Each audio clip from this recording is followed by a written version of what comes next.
આજે હતી મારા કાકાજીના ત્યાં સત્યનારાયણ ભગવાનની કથા. જય માતાજી. આ ઘરનો બહુ મોટો ખિલાડી હાથમાં આવી ગયો.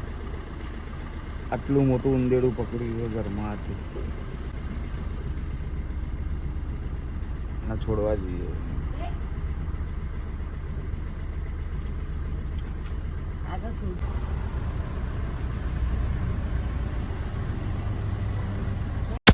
પછી હું અને બિંદિયા પહોંચી ગયા મારા કાકાજીના ત્યાં. સત્યનારાયણ ભગવાનની કથા ચાલુ થઈ ગઈ હતી.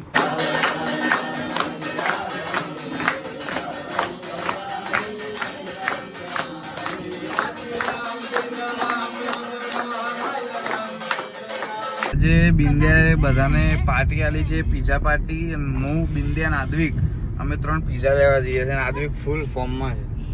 આદ્વિક કરતો કરતો આદ્વિક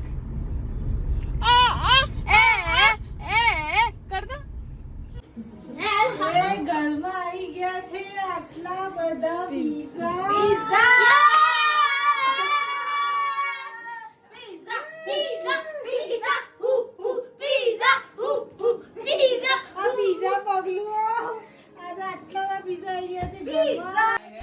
પછી દીપીને એ લોકોનો બી આજે ઘરે જવાનું હતું, તો એમનો બી સામાન બધો પેક કરાવીને તૈયાર રાખ્યો. ગાડી આવે એટલે એમાં મૂકી દેવા માટે.